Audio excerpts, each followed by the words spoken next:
വിശ്വസ്തയുടെ 30 വർഷത്തെ പാരമ്പര്യവുമായി Aquila finance. സാമ്പത്തിക കാര്യങ്ങളോർത്തിനി ടെൻഷനേ വേണ്ട. ഗോൾഡ് ലോൺ, ബിസിനസ് ലോൺ തുടങ്ങി നിങ്ങളുടെ സാമ്പത്തിക ആവശ്യങ്ങൾ എന്തുമായിക്കൊള്ളട്ടെ, അക്വില ഫിനാൻസ് എന്നും നിങ്ങളോടൊപ്പം. Falkland tower near Ayyanthur ground, Thrissur. Aquila finance limited, the legacy of trusted service since 1995.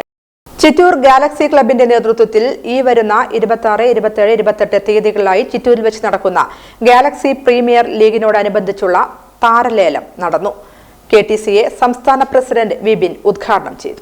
Chittur galaxy ക്ലബിന്റെ നേതൃത്വത്തിൽ ഈ വരുന്ന 26, 27, 28 തീയതികളിലായി ചിറ്റൂരിൽ വെച്ച് നടക്കുന്ന ഗാലക്സി പ്രീമിയർ ലീഗിനോടനുബന്ധിച്ചുള്ള താരലേലം ഫെബ്രുവരി 11 ചൊവ്വാഴ്ച പെരുമാട്ടി റെസിഡൻസിൽ വെച്ച് നടന്നു.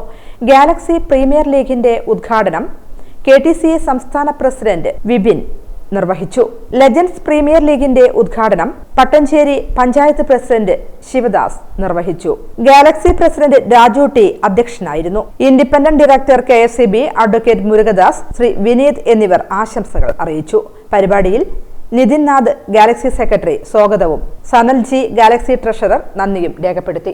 രാജ്യത്തിന്റെ വിവിധ പ്രദേശങ്ങളിൽ അവരെ മാറ്റിവെക്കുമ്പോൾ നമ്മുടെ പ്രദേശത്ത്, പ്രത്യേകിച്ച് ചിറ്റൂർ മേഖലയിൽ അതിനെ മുൻകൈ എടുത്തുകൊണ്ട് ഗാലക്സി ആർട്സ് ആൻഡ് സ്പോർട്സ് ക്ലബിൻ്റെ ഭാരവാഹികൾ, പ്രത്യേകിച്ച് രാജുവും അതിന് മുന്നോട്ടിറങ്ങുകയും അവരെല്ലാം വിളിച്ചുകൊണ്ട് വലിയൊരു മാമാങ്കം കുറിക്കാൻ പോകുന്ന ഈ സാഹചര്യത്തിൽ ആ വേദിയിൽ വരാതിരുന്നാൽ ഒരു തീരാ നഷ്ടമായിരിക്കുമെന്നുള്ള കാര്യം സംശയമില്ല.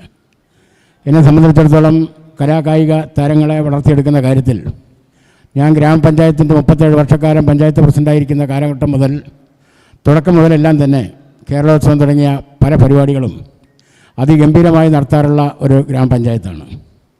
30-35 വർഷങ്ങൾക്ക് മുമ്പ് ഗ്രാമപഞ്ചായത്തിൽ ഇത്തരം കേരളോത്സവ പരിപാടി നടക്കുമ്പോൾ 30-40ഓളം ക്ലബ്ബുകൾ വാശിയോടുകൂടി ആ പരിപാടിയിൽ പങ്കെടുക്കുകയും വലിയ ഒരു സ്പോർട്സ്മാൻ സ്പിരിറ്റ് നടത്തണം എന്ന് പറഞ്ഞാൽ കൂടി അവിടെ വലിയ പ്രശ്നങ്ങളായി പോലീസ് പോലും വന്ന് മാറ്റേണ്ട സ്ഥിതി അന്ന് കാലത്തുണ്ടായിരുന്നുവെങ്കിൽ ഇന്ന് ചുരുങ്ങി ആ താല്പര്യം കുറഞ്ഞു വരുന്നു എന്നുള്ളതാണ് സത്യത.